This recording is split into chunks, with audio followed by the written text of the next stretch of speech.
Straight ahead on 12 News, fighting depression myths. We learn more about the illness through the eyes of someone who has had to cope with it. Plus, plans for a new amphitheater literally shift in Brooklyn Center. But first, one final push, how local candidates for governors spent primary day before learning their election fate. 12 News starts right now. Hello, everyone, and thanks for joining us. After the polls close at 8 p.m., we'll find out which Republican candidate for governor will challenge Mark Dayton in November. The Republican candidates are Orono businessman Scott Honor, former House Minority Leader Marty Seifert, and two local candidates, former House Speaker Kurt Zellers of Maple Grove and the GOP endorsed candidate Jeff Johnson of Plymouth.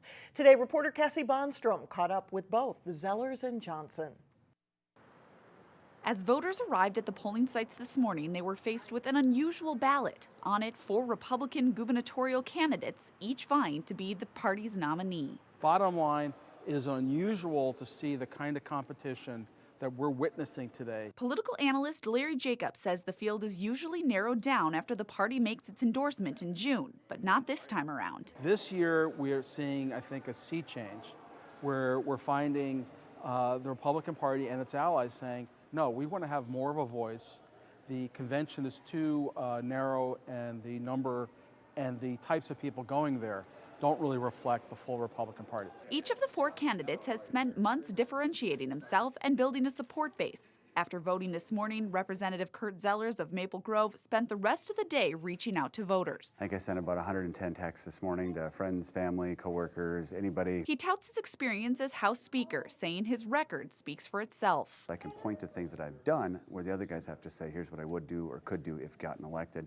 We passed that budget, and actually I beat Governor Dayton in that budget battle. Jeff Johnson of Plymouth has the benefit of being the party's endorsed candidate. He also says he's worked hard to get the independent voters' support. If we want to win as Republicans against a fairly popular incumbent, we need to have a united and energized Republican base. And I'm the only one who can come out of this primary with that. That's kind of the point of the endorsement. But Jacob says neither experience nor an endorsement guarantees a win. It all depends on who shows up at the polls. The challenge today is not whether you have supporters, but whether you can get your supporters to actually cast the ballot. Cassie Bonstrom, 12 News. Zellers and Johnson have both raised between $200,000 and $300,000 for their campaign. That pales in comparison to Scott Honor, who has raised more than $1.1 million. Marty Seifert comes in fourth, having raised just under $200,000. The GOP gubernatorial race and the DFL state auditor's race may be generating some headlines, but voter turnout tends to be a lot lower for primary elections.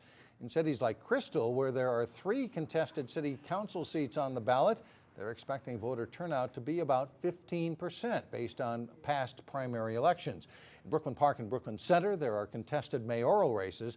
Now, overall, state officials are estimating between 10 to 15% voter turnout for the primary, which was moved to August several years ago. In years past, they had changed the primary. It used to be later in the year, and they moved it to August. So I think that's part of the reason it may not be on the voters' radar. And polls are open until 8 o'clock Tuesday evening. The Secretary of State's office reports more than 26,000 absentee ballots have also been distributed. The world is reacting to the death of Robin Williams. The comedian and actor died Monday of an apparent suicide.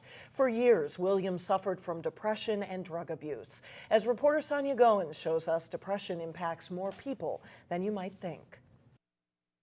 Very funny guy. Everybody loved him. He made everybody laugh. It's just that darkness that's hiding back there that people don't know about. Bob Arndt is very familiar with depression. Wishing I wouldn't wake up in the morning. And the darkness that comes with it. They diagnosed me with social anxiety disorder, and they put me on medication. The Maple Grove realtor sells houses during the day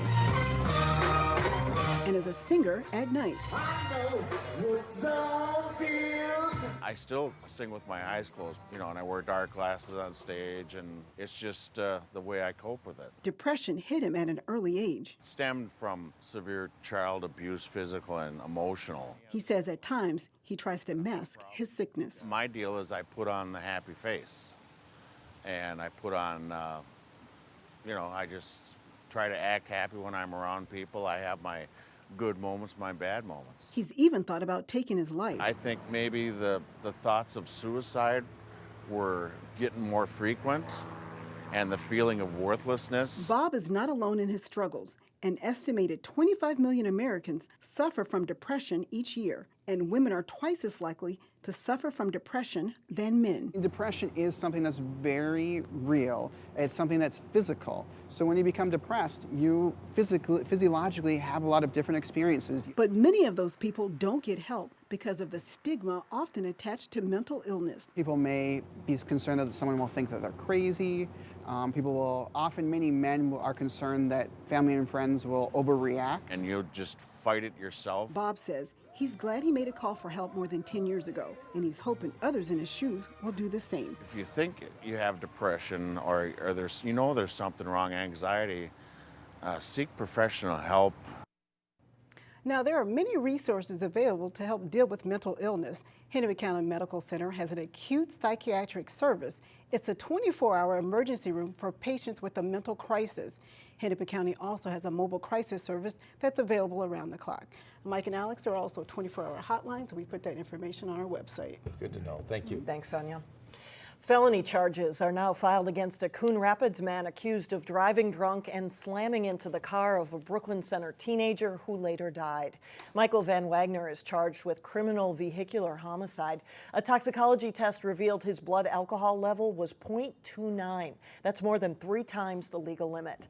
The victim, Jason McCarthy, was waiting to make a left turn on Highway 252 near 73rd Avenue. Witnesses say the suspect was traveling close to 60 miles per hour when he crashed into McCarthy's vehicle. The criminal complaint says Van Wagner was in another accident shortly before the fatal crash. Witnesses say the suspect's passenger door was actually perpendicular to the road before slamming into the Brooklyn Park teen's vehicle. Brooklyn Park is planning to break ground this week on a first for the city. The city's Economic Development Authority approved a construction contract to build the Northwest Metro's first youth homeless shelter. The facility on 76th Avenue would provide shelter for up to 12 youth. The construction bid was nearly $900,000. That's about $100,000 over budget. Rising construction costs seen statewide contributed to the increase. Special funds set aside for city housing needs will cover the extra costs. Plans for a new memorial amphitheater in Brooklyn Center are literally moving forward. Plans call for moving the amphitheater a few feet from Centennial Park to the edge of a nearby parking lot. The reason is that the soil in the park was unstable, and that could have doubled the cost of the project. The total price tag is estimated at $410,000. Volunteers have raised most of that money. The City Council approved the plans on Monday night. It's a lasting monument to our civic and to our veterans in the area. They wanted something that would be here for years and years to come, and we're hoping that this is going to be here for, another 100 years. Volunteers hope to start construction this fall and be ready for the first concert early next summer. In Osseo, officials are taking steps to increase the size of Boerboom Park. The idea is to have a full city block dedicated to park space. Officials are looking into buying one of the 2 homes that share the space with the park. The city has no power of eminent domain for park space, so they are considering buying property when it comes available. Coming up, a small pesky insect that can cause one big serious problem. That's next in Health Check. And later in sports, after a trip to state last season, the Osseo volleyball team is back for more as workouts begin. But first, we've escaped the hot, muggy weather for the most part this summer. That is likely to change as we inch ahead to next week.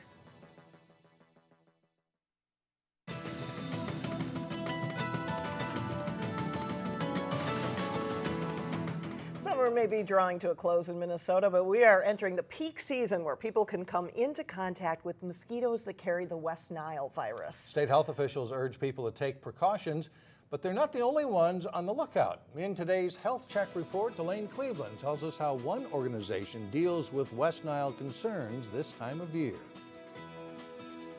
It's the only donation that comes out of your arm and not your wallet. Soliciting blood donations in the summer months can be a challenge at Memorial Blood Centers. We have a lot of great schools that donate for us in the fall and winter, in spring, but those aren't available in the summer. Which makes the donors here that much more important. They are getting incredibly good cookies from the cookie cart. But when asked about whether they take extra precautions against mosquitoes this time of year when the risk of West Nile virus is highest, I don't like the stink of, say, the repellent. they admit it isn't a priority. I don't worry about that. I'm pretty healthy as far as that goes. However, the threat of West Nile virus is something the doctors here worry about. 90% of the people that acquire West Nile have no idea. They don't feel sick at all, which is why we need to screen for it in blood donors. West Nile virus is one of 13 tests they run on every blood donation to ensure a safe blood supply. Failure to do so could have potentially fatal results. The people most likely to get a blood transfusion are people who are elderly or immunocompromised. So blood recipients are at particular risk, and that's why we have to be extra careful for those blood recipients. To be on the safe side, doctors are urging people to take preventative measures to keep pesky mosquitoes away, such as reducing standing water around your home, limiting your time outdoors at dawn and dusk, and applying insect repellent to exposed skin. I don't think we've had a single positive this year, but we'd rather be extra careful. In Plymouth, Delane Cleveland, 12 News. State health officials say Minnesota had 79 reported cases of West Nile virus last year. They've had none so far this year, but researchers say they wouldn't be surprised to see a few cases pop up soon. Coming up, all the chicken wings you can eat, and one good reason you don't have to feel guilty about it. But first in sports, practices start for the Maple Grove girls soccer team. John Jacobson looks ahead to their season when we come back. Kind of hard to believe the fall sports season is already here, at least practices. Right. And there's a volleyball team that is really got something to build on. I mean, they had a good year last year. They did, and I think that makes you a little more excited even for the next year when you know you've got a lot of talent coming back like this club does. Monday marked the first day of practice for most of the fall sports in Minnesota. For one local volleyball team, there's a lot of reasons to be optimistic for a new season. The Osseo Orioles are coming off a 30-2 season. They finished third in the state in Class 3A in 2013. The Orioles lost All-State setter Megan Pekarik to graduation, but do return 4 starters from last season's Northwest Suburban and Section 5 3A championship team. We're looking forward to this season. We got four players back from last year, Tina Bolshai Sanders, Hannah Pekarik, and Emily Carmen. With those 4, I think our offense will be as tough as anybody in our conference. We had a very successful JV team last year that had 20-plus wins. A lot of girls who have a lot of touches and a lot of volleyball experience, so we're hoping that they step in. The Orioles have a lot of offensive weapons up front, and it'll be hard to stop, but they will need to find a regular setter. Last season's success makes preparing for this year exciting as the Orioles aim for back-to-back trips to the state tournament. It's really exciting, especially because, yes, last year was so fun, but I mean, we lost some key players that helped us along there, but, you know, these girls are great. I love them, and it's just family and fun right now. Going to state was great last year. Like, we were super excited about it, and just coming back this season knowing we have 4 returners, and we're excited to see where we can go. Irondale, Spring Lake Park, and Tutino Grace all join the Northwest Suburban Conference this fall, cutting down on the number of the Orioles' non-conference matches they can schedule. Osseo's first conference match is September 2nd at home against Maple Grove. Osseo will be one of the teams playing in the first ever side-out showcase. On August 23rd, some of Minnesota's top volleyball teams will tip off their seasons at the Lindbergh Center in Minnetonka. Champlin Park is also in the tournament. The Rebels are ranked number 15 in the preseason and face number 7 Roseville in the first match of the day at 9 a.m. Number 4 Osseo plays 6th-ranked Hopkins at 7 o'clock in the final match of the day. In all, there will be 12 matches played on 2 courts at the Lindbergh Center. Delano, last season's state runner-up in Class 3A, will also be in the showcase along with other ranked 3A teams like Edina, Prior Lake, Waconia, and Chanhassen. It's opening week for local soccer teams, too. The Maple Grove girls will try to build off a solid 2013 season. The Crimson placed 2nd in the Northwest Suburban last year and went 10-3-6 overall, and they were runner-up in Section 5AA. About half of last year's varsity is back. That's the good news. A lot of the players out for tryouts means good program depth. The bad news, though, means that cuts will be made. It is hard. It is hard. We've got kids that come out and work really hard that want to show their best, and it's hard to disappoint some kids that had different expectations. So it's not a week that I sleep real well. Maple Grove will be led by captains Madison Carey, a midfielder, McKenna Poplinski, defender Caroline Griffith, and goalkeeper Marissa Hamilton, and All-State forward Brianna Johnson, who wasn't at practice this day. Keep an eye out on up-and-coming freshman Meredith Hawkins in 2. They're a little young on defense, but this should be a strong squad.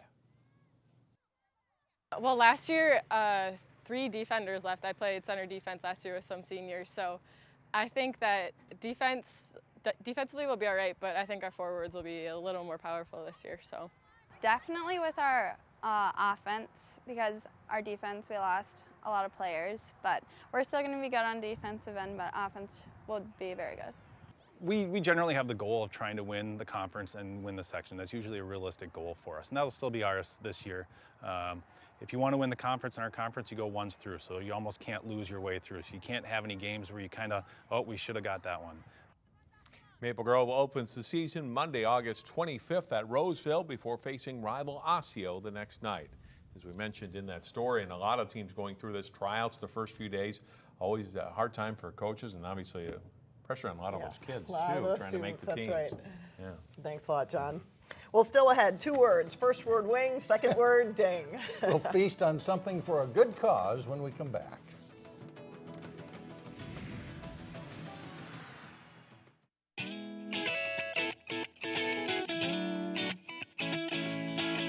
And finally, call it an excuse to eat all the chicken wings you could possibly want. The annual Twin Cities Wing Ding is coming up Wednesday night to benefit an organization that helps families in crisis.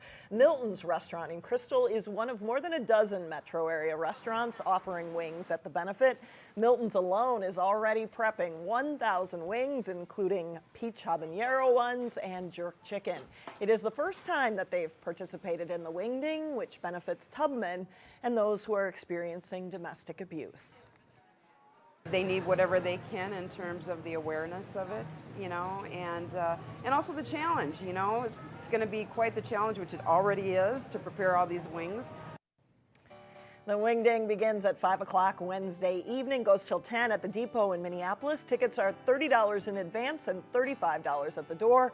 It is all you can eat wings, live music, games, and silent auctions, again, all to benefit tubmen. So Milton's folks have a lot of prep to do here between now and Wednesday evening. 1,000 bring an appetite. wings. That's yeah. right.